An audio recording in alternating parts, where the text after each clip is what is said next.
Assalamualaikum warahmatullahi wabarakatuh. Good afternoon. Thank you for joining the Halal in Travel Global Summit 2023, hosted by Crescent Rating. Welcome to all viewers who are joining us today. This panel session on sustainable tourism development, preserving local cultures and empowering communities. In this session, we hope to hear different perspectives and unpack how culture and community, being both a driver and an enabler of sustainable development, how to strike a balance between development and protection of cultural heritage in tourism, and how the tourism industry can empower communities, help locals reap the benefits of tourism, improve their livelihood through shares of their heritage. And perhaps we can touch a little bit on how the tourism industry can develop programs and experiences in the areas of cultural preservation that would benefit particularly the Muslim travelers who are already traveling with these mindsets. My name is Nazirah Ashari, Head of Social Intelligence Unit 65DB and Strategy Director at advertising agency TBWA in Kuala Lumpur, Malaysia. I will be your moderator for this session. Today, I'm in the presence of two very esteemed panelists. From Adelaide, Australia, I have Dr. Freya Higgins-Desbiolles, Adjunct Senior Lecturer at University of South Australia, an expert in sustainable tourism whose work focuses on human rights and social justice issues in tourism and hospitality. Also a co-author of the book, The Local Turn in Tourism, Empowering Communities. Dr. Freya was also named, interesting fact, Awesome Scholar in Tourism by Women Academics in Tourism, and that's really, really cool. Good to have you here, Dr. Freya. Thank you so much, Nazirah. Awesome. From New York, we have Janette Roush, Executive Vice President, Marketing and Digital at NYC & Company, New York City's official destination marketing organization. Janette oversees the organization's media and digital marketing efforts for both domestic and international campaigns, particularly in inspiring visitation to the 5 boroughs in New York City. We're hoping to gain insights from within the tourism industry, learning from what New York City is doing in these areas of sustainable tourism. Welcome to you both. Thank you so much, Nazirah. It's great to be here. Great. Now, let's get started. I really look forward to an inspiring, fruitful discussion, inshallah. Let me start with a few rapid-fire questions to warm us up. Would that be good? Really quick one. Maybe we can just take turn. To Janette, sunrise or sunset? Oh, sunset, which I can see out this window, and it's stunning. Great. Dr. Freya, favorite city with the best food? Ooh, I'll go with native foods in Adelaide. Nice. And to the both of you, Serena Williams or Naomi Osaka? Naomi. I'll go with Serena. Awesome. We'll Great. Now that should get us started. Thank you very much. My first question to Dr. Freya, the global travel industry has made great strides towards sustainability in recent years, with thousands of tourism businesses worldwide continuing to evolve in line with changing consumer attitudes. How can sustainable tourism development contribute to the preservation of local cultures, traditions, and heritage while promoting economic growth and job creation in communities? Thank you, Nazirah. That's a great question, and I'm really happy to be here at the Halal Summit in travel. Sustainable tourism development is talking about a form of tourism that doesn't degrade the destination. And so we think about the use of resources and understanding that tourism has impacts, both positive and negative. And the idea of sustainable tourism development is striking that right balance between, you know, the 3 circles that we see between economy, ecology, and society. How does it do this with cultures and protecting local communities? My belief is that when we think about sustainable tourism, it needs to be within the context of wider sustainable development. And what that means is we're not thinking of sustaining tourism. We're thinking larger than that, about the well-being of society and a balanced economy, so that tourism serves the local community and it doesn't get out of balance with the other things that a community wants to do. So I think that that's a really holistic way of seeing it. Sounds complex, but I don't think it is. It's about the wider view of what a society and economy needs for well-being and thriving. Nazirah, you're muted. Great. Thank you. Janette, oftentimes tourism experiences are altered to conform to tourist expectations and desires, and this will result to loss of authenticity and over-commercialization of local experiences and products, which can threaten local culture and identity. How can, and when we look from the perspective of marketing, the way a destination position itself shaped a certain type of expectation for it. Like when we think about New York City, there's a certain way that it positions itself. We think about it, and it tourists and people everywhere in the world has a certain idea about what New York City is all about.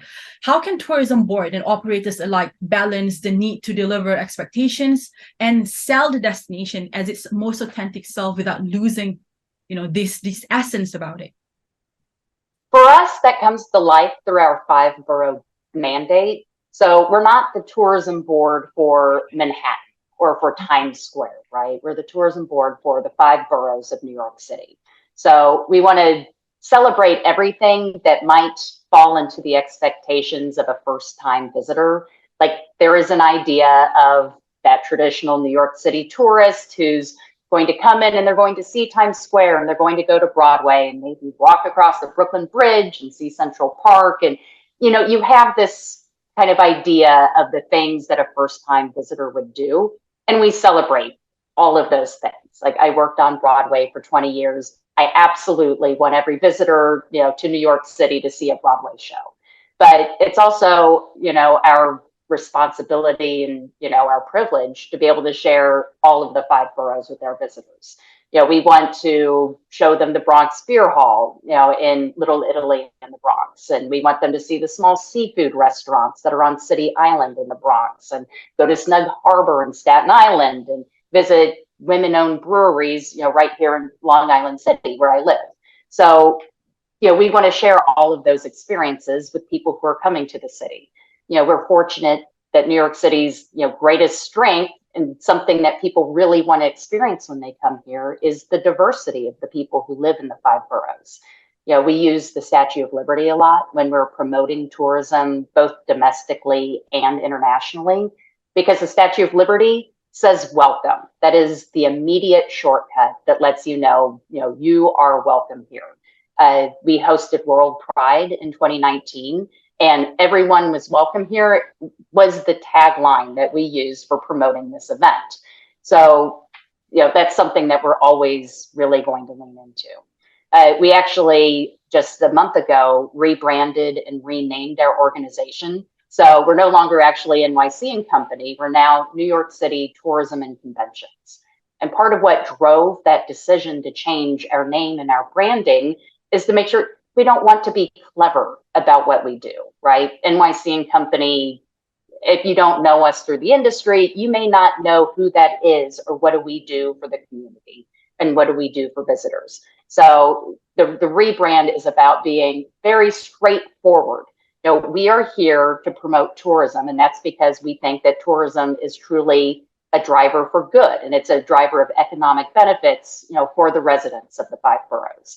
When we launched this new name and brand at our annual meeting last month, we had a video to announce it that celebrated the opinion power of, New Yorkers from across the city.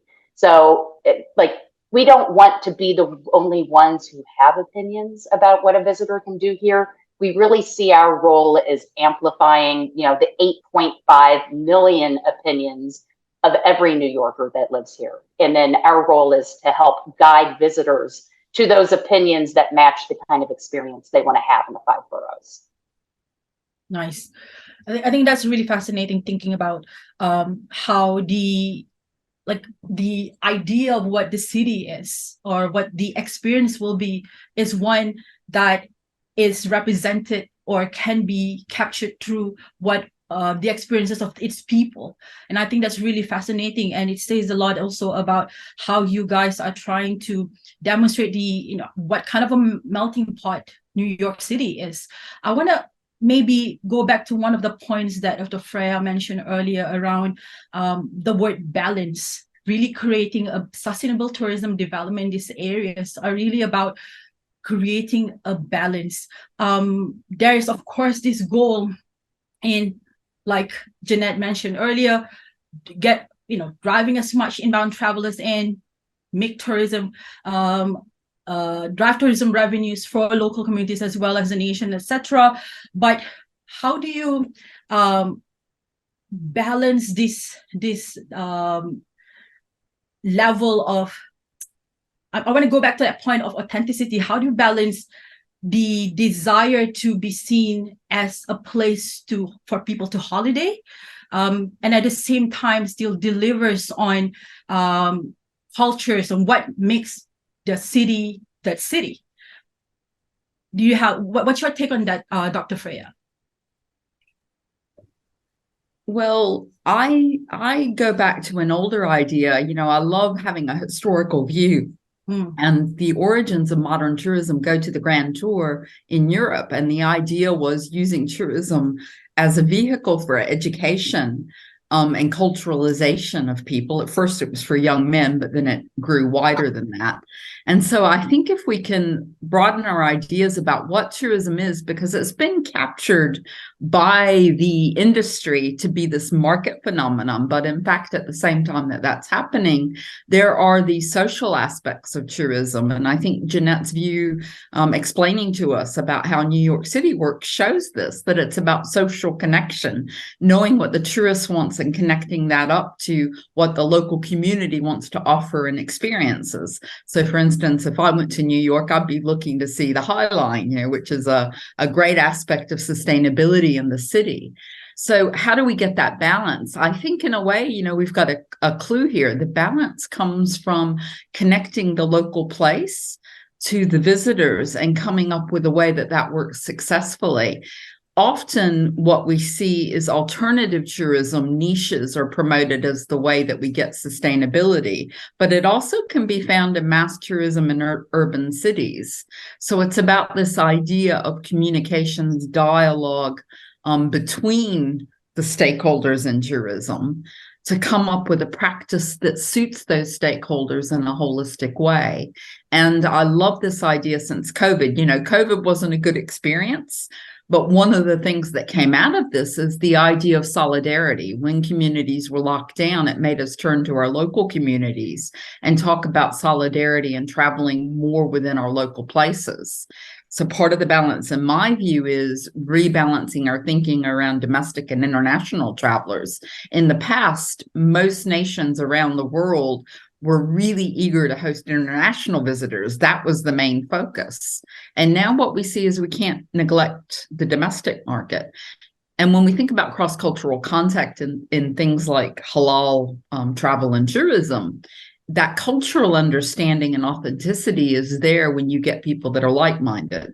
That doesn't mean that we turn against international travelers. Then we use things to educate them so that they can come with an attitude of respect. And in my view, we should be thinking about tourism as an act of reciprocity. It's a give and take where we all learn and we all grow through the interaction in tourism. Maybe that's idealistic, but we create it if that's our vision, if we want to. Yeah, definitely. I totally resonate with that a lot. How even personally through my travels, meeting people in different parts of the world, whether it's in the West or in countries in the East here, I am especially fascinated by the fact that when people see me, they are a lot more welcoming the moment they start to engage in conversations with me, and building that solidarity through just the sheer fact that I am human first. And I think that connection, whether I'm getting it from fellow Muslims or non-Muslims in the cities that I visited, is what really shaped that culture sensitivities for me, that allowing me and those who are traveling like me to have an experience that are locally rooted and culturally respectful. I want to ask Janette, what's your thought on strategies that can be employed to further promote authentic culture exchange based on your experiences, of course, but what can other cities do in driving this understanding between travelers and local communities and hopefully help them build that culture sensitivities and avoid culture commodification? So one way that we've tried to do this is through a video series that we created last year called NYC Local Legends. And so we're lucky enough, it's won a Webby Award. So like now it's the award-winning video series, Local Legends. And this was spearheaded by our SVP of Content and Diversity Initiatives, Rondell Holder, who I know participated in the Halal travel program last year. So the idea is that this video series follows a local legend through a series of interviews with small business owners in their neighborhood. So Rondell, identifies these people, and then he works with these ambassadors and their communities over many months, so that at the point that a video is being created, it's coming from a place of having like a deep relationship with the people that we're talking to. A good example of this is a video that we shot in Mott Haven in the Bronx, which isn't a particularly well-known neighborhood, I think, outside of New York City. And our local legend for that video was a gentleman named DJ Spinfo. So DJ Spinfo, through the course of a 7-minute video, it takes the viewer on a tour of different small businesses in Mott Haven, where he sits down and talks with the owners of each of these businesses. So he's talking to Choco Bar Cortez, a business called Bronx Native, Roses at Park. And so he's sitting with them and he's talking about what they do, but he's also talking about changes in the neighborhood, back from the 1970s when, hip hop was created, to today.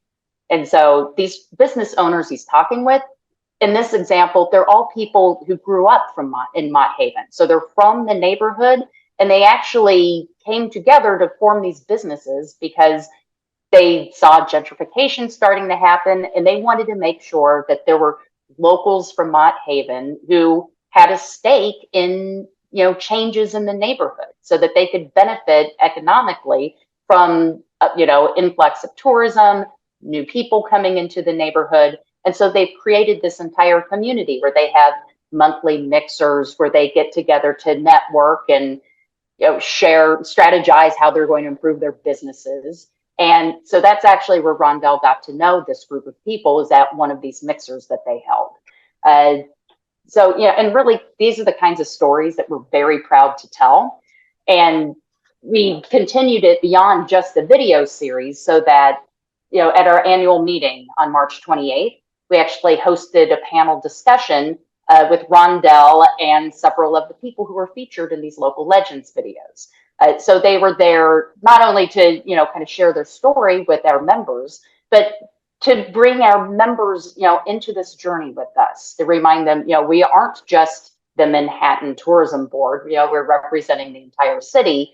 And the types of people who want to learn more about a neighborhood like Mott Haven, like, honestly, these are the people who stay longer in the destination. They are spending more money at local businesses in the destination. Like, these are the visitors that it benefits us to attract. And so that's why we are telling these stories, in addition to, lifting up these communities. And it's also just, it's good content. Like, it's really interesting. It's really fun to watch. And so we're continuing that. There's a trade show called IPW in the US that'll be here actually at the same time as the Halal travel conference. And so it's about travel to and within the United States. So we host a client event at this conference, and DJ Spinfo is going to come and be our DJ at the event. So we're always looking for ways to kind of connect those dots. And it doesn't have to be $1 million ideas, because we're not $1 million DMO. So it's just finding the ways where it makes sense to kind of tie all of these stories together. Awesome. That's so cool.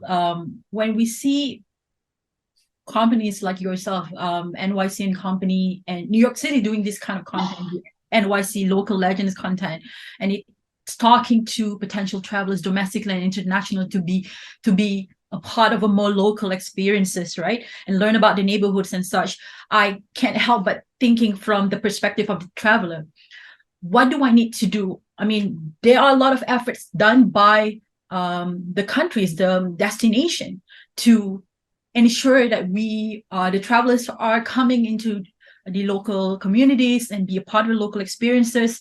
To Dr. Freya, perhaps you can provide your input on this. What needs to change on the traveler's part to help us stay longer, spend more locally, and help preserve local cultures and be more responsible with our choices and our behaviors when we are traveling?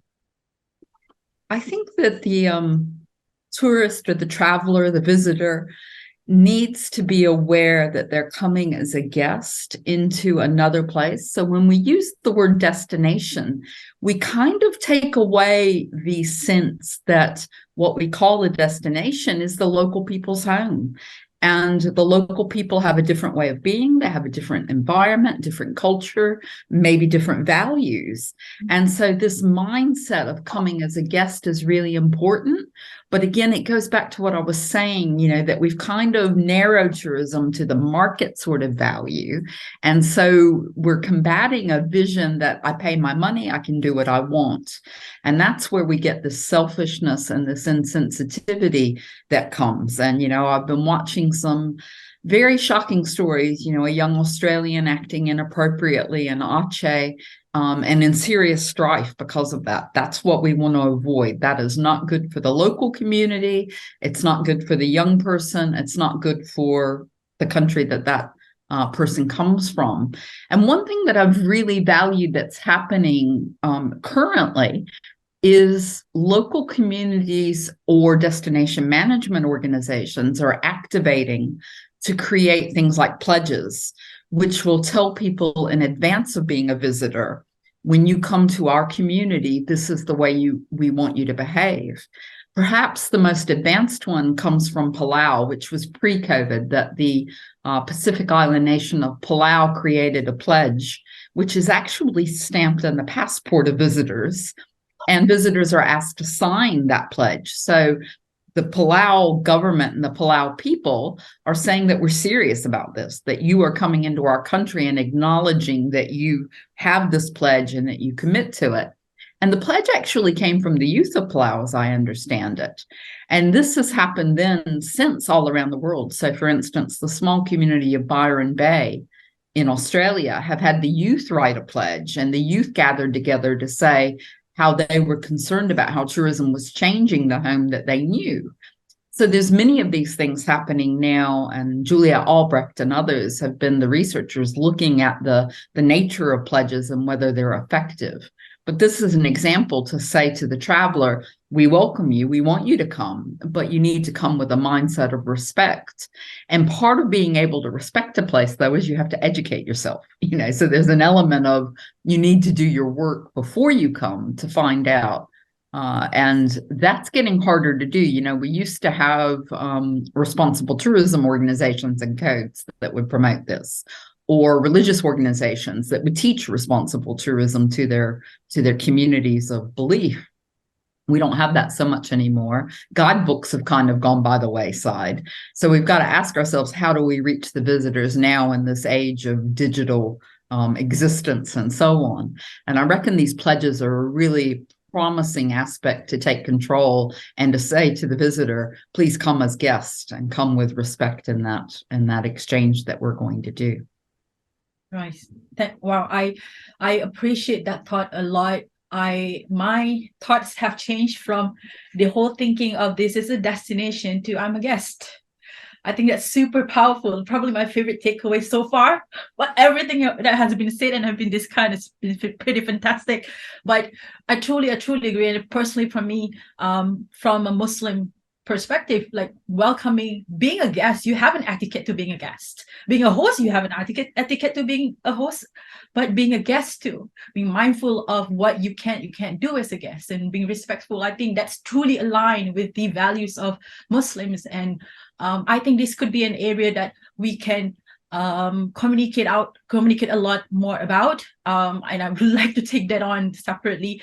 Can I say Yes. in this that there's a piece of work that I really love that I'd recommend to everybody that Please. came out in 1995 with an Islamic perspective on tourism Nice. by the futurist Sohail Inayatollah, and he talked about Muslim values shaping tourism and rethinking tourism.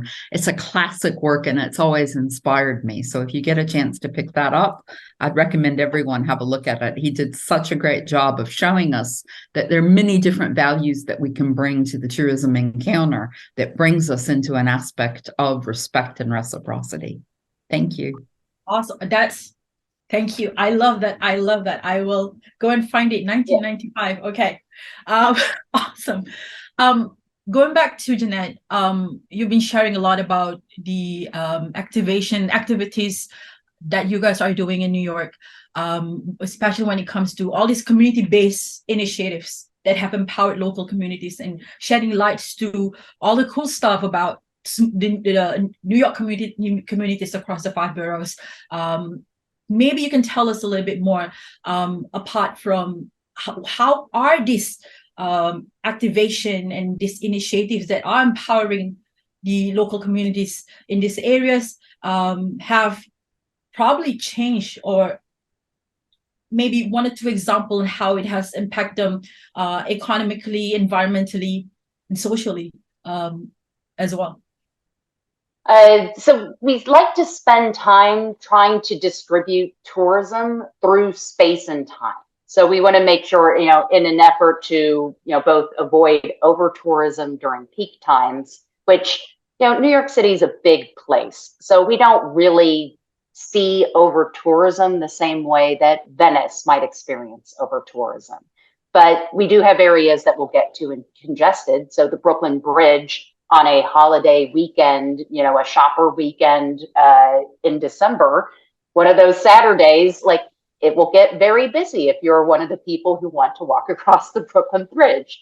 So like our goal is to disperse tourism through space and time so that you don't have like kind of the reverse side of over tourism, which is when it gets to be January and February, that is our off-peak time. We don't want hotels to lay off workers, right, during these times when there's just fewer people here. We don't want Broadway shows to close unexpectedly because they don't have the right amount of business, because that's jobs, right? That's an empty theater and there's hundreds of jobs that are connected to every single Broadway show that's, in performances. So we create programs really designed to support our member sectors during their off-peak periods so that we're giving visitors a reason to come. We're also giving locals a way to kind of reap the benefits of, a tourism board that's doing this kind of work. So we actually created, 30 years ago, the very first restaurant week ever. So if you see a restaurant week in your local community, it was something that was created when New York City was hosting the Democratic National Convention in 1992. And the restaurateurs were concerned that this was August and people weren't going to stay in town with all of these politicians in town. And so they created a $19.92 prefix meal to get people to eat out at the restaurants. So 30 years later, Restaurant Week is now, truly a 5-borough effort. During the pandemic, we learned some hard lessons, right? There was a point when indoor dining was closed, but we still wanted to be able to support this community and these small business owners. And so we created a version of Restaurant Week we called it Restaurant Week to Go. And we did our typical outreach to restaurants, try to get people on board. We wanted to make sure that there were participants in every borough, but just because there were participants in every borough didn't mean that there were participants in every single neighborhood. And that wasn't a distinction we were making before the pandemic because, well, just get on the subway and go where the restaurants are. But this was the message of this program was, please support the local businesses in your neighborhood. And then we didn't have local businesses in every single neighborhood who had signed up. So then we redoubled our efforts, midstream while the program was running to go and get more restaurants, that represent every neighborhood that New Yorkers live in so that there's more opportunities for people to participate in the program. So like a good legacy of that experience is that we now, our Restaurant Week program is much larger than it used to be. We have on average, I think, 150 more participants each season than we did before the pandemic. And it's a much more inclusive experience. So that's how we're supporting, like, spreading tourism through time, is incentivizing these off-peak periods. And then we're trying to do the same thing, through space, again, with the storytelling about things to do across the 5 boroughs. So you're not just, don't come and only walk across the Brooklyn Bridge. We want you to get out to Coney Island too. Awesome. Great. Dr. Freya, when we talk about how tourism can help empower communities, I cannot help but think about tourism that's rooted in justice and solidarity for a few destinations, traveling to destinations that are war-torn, where the communities are dealing with oppression, whatever the situation is. How can tourism help, or sustainable tourism development help with it? Help these areas, help these cities and its people, and what needs to be done, and by whom perhaps, to encourage more of such movements? Well, it's hard to have tourists go to places that are experiencing instability, war, and conflict. So that's a problem. But in looking at solidarity, I've done research with the Palestinians, and I think that they point to a practice of using tourism for advocating for justice for Palestinians and seeking solidarity that points the way to the possibilities. And in particular, I've worked with the Alternative Tourism Group of Palestine, who have been pioneers in what is called justice tourism.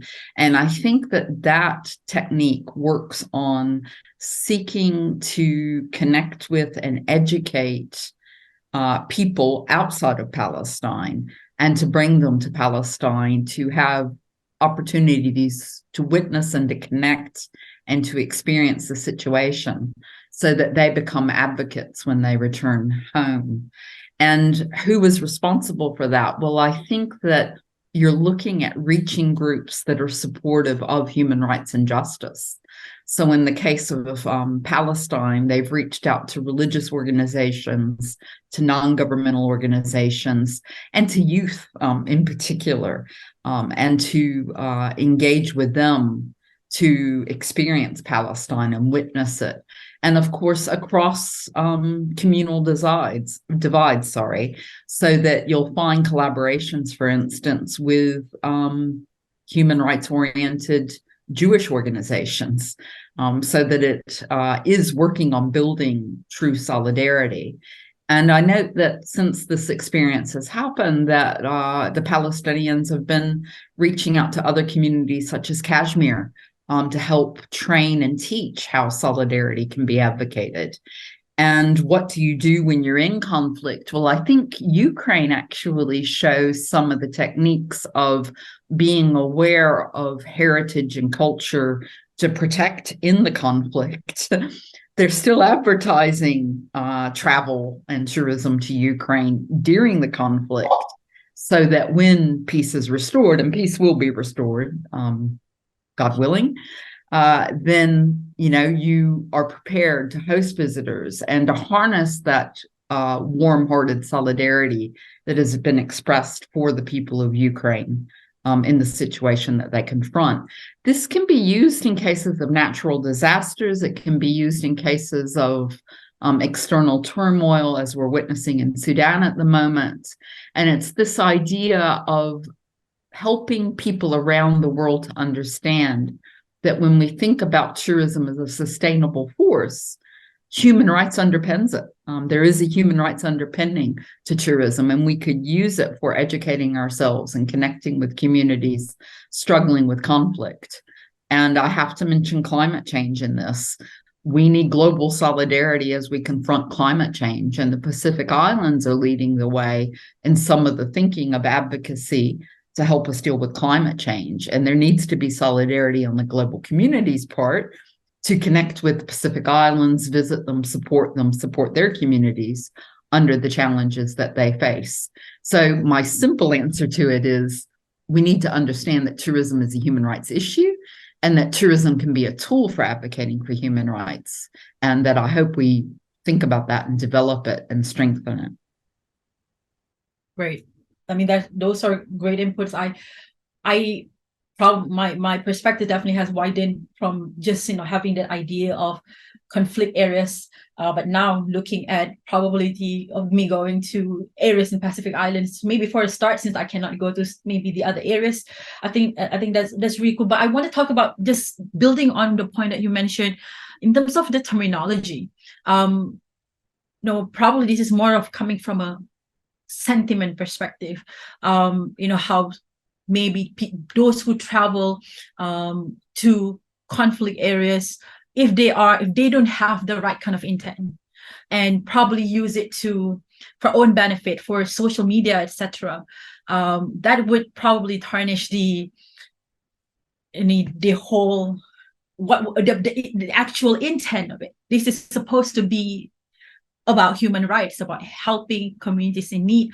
But if this is like over tourism on this, I mean, I know probably we haven't reached that stage, but I wonder if the word tourism is at all suitable to be used as a terminology to describe this. Yes, well, I've got an image in my mind as you raised that interesting issue, Nazirah, of the people that have been criticized for taking selfies. I think it was at Auschwitz that they were using the backdrop there for a selfie, and there was a lot of criticism about that being inappropriate. And there are people who are voyeurs on death and destruction. And so there is a dark force in the human heart that we all have and all our societies have.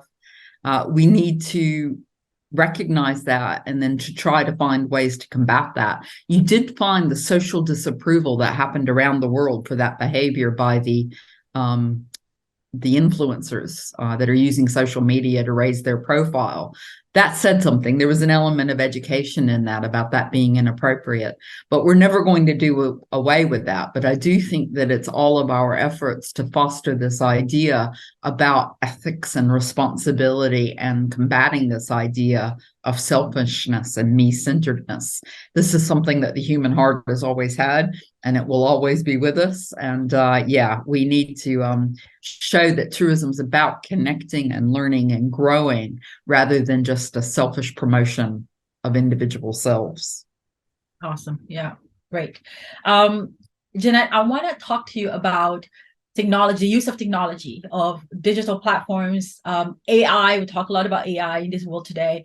How are these technologies and digital platforms are helping support local businesses, are being used to support local businesses, promote cultural preservation, and empower communities in the context of sustainable tourism, especially in New York City? I tell you what, I was going to bring up ChatGPT just because that's a personal pet obsession of mine as it pertains to tourism. Yeah. I was actually curious to talk with Dr. Freya about that, if that's something that's being discussed in the academic sense of how can we take, like, what I love about it is that it's leveled the playing field.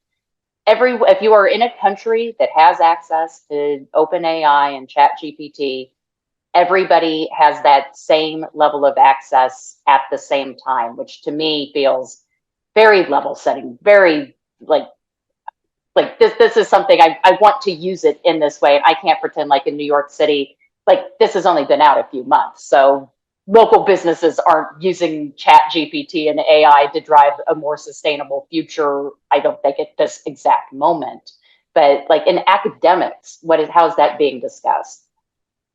Well, we're all grappling with the meaning of it and how it might challenge how we write our academic papers. You know, can we co-author with ChatGPT?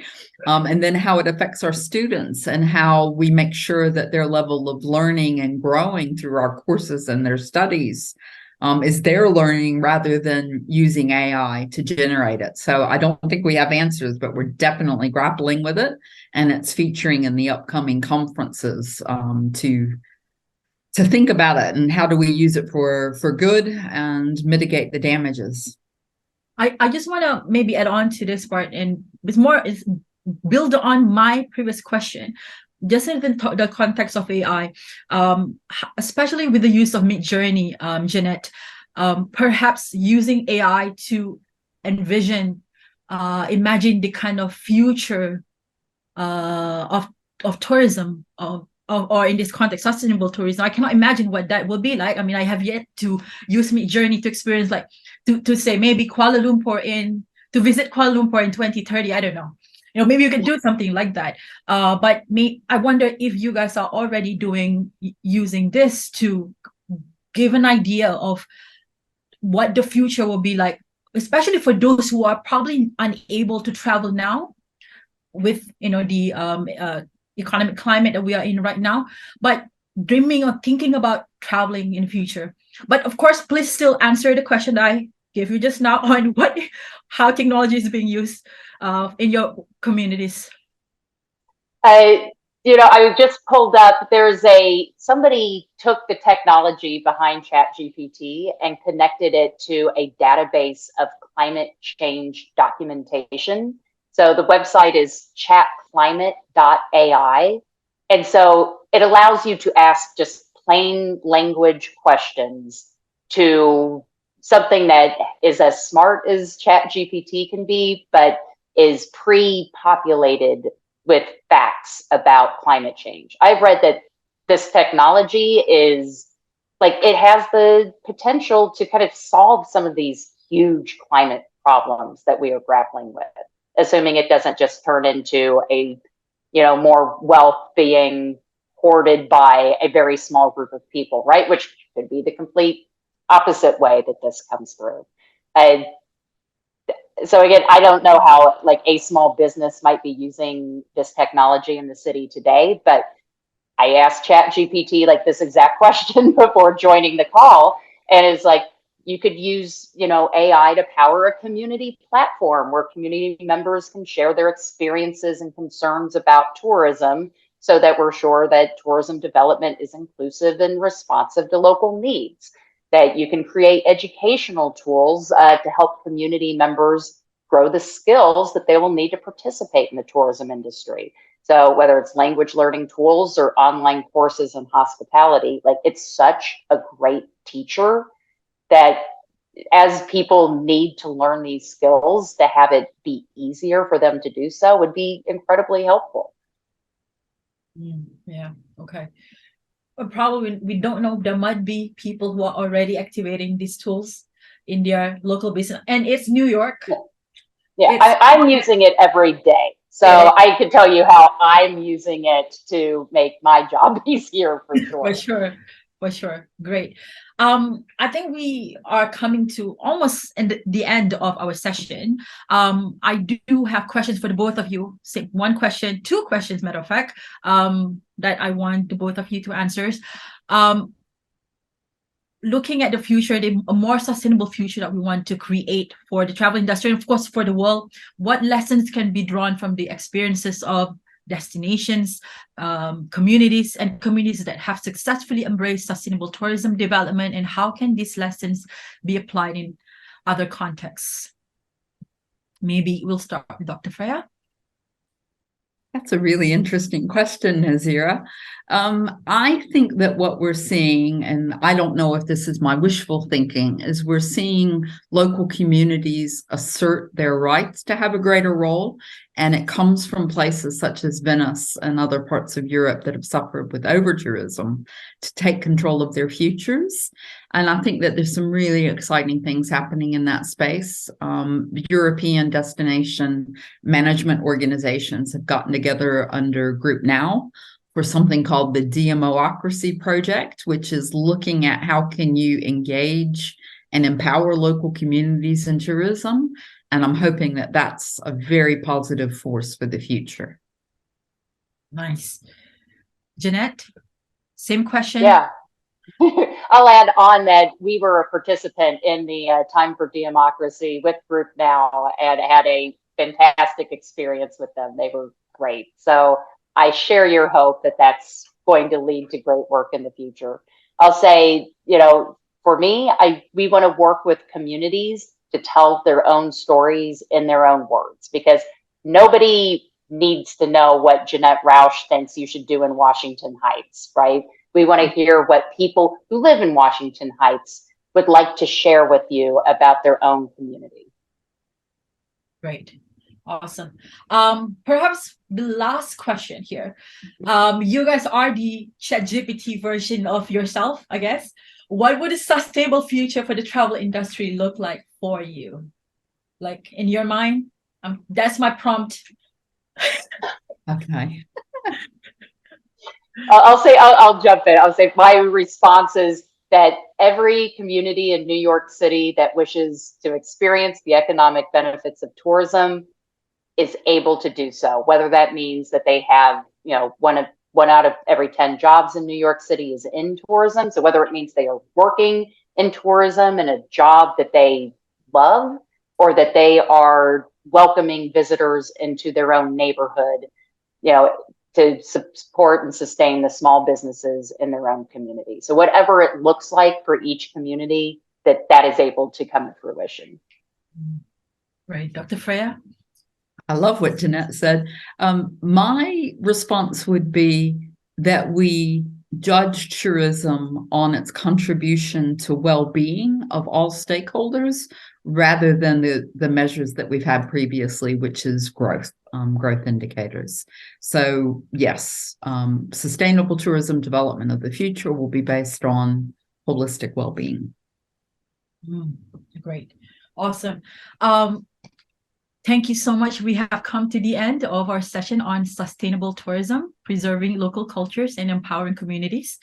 Before I wrap up, I do want to highlight 3 things that I learned from this session from Dr. Freya Higgins and Janette Roush. Number 1, I think probably my biggest takeaway, travel with the mindset of being a respectful guest. And to me personally, as a Muslim, that's a reminder, and I appreciate it. I'm actually feeling like tearing up because I feel like my mom is telling me that. That's a bit personal, to be honest. I cannot, I'm so sorry. I feel like I'm supposed to be the one moderating and not crying. Do you need me to deliver the second takeaway? Because I think it's about the pledges. Because that's a conversation we have so often, right? And I don't know if I gave them the credit maybe they deserve. For sure, yeah. I think we definitely need to look more on making more pledges in other destinations, all cities in the world, please. One thing I learned from Janette is involve your communities, tell their stories, let them represent their stories, because I think that is the best marketing, most authentic marketing for any destination, any place, any communities, really.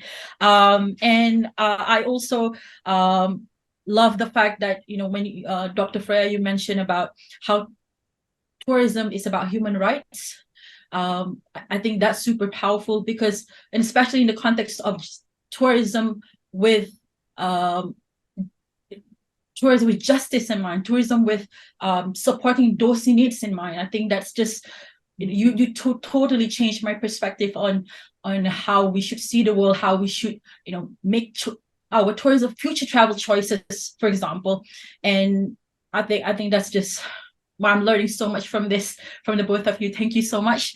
I would like to once again express my gratitude to both our panels today for making this an engaging, entertaining, educating one for me, especially for me. And I hope the same with you guys as well.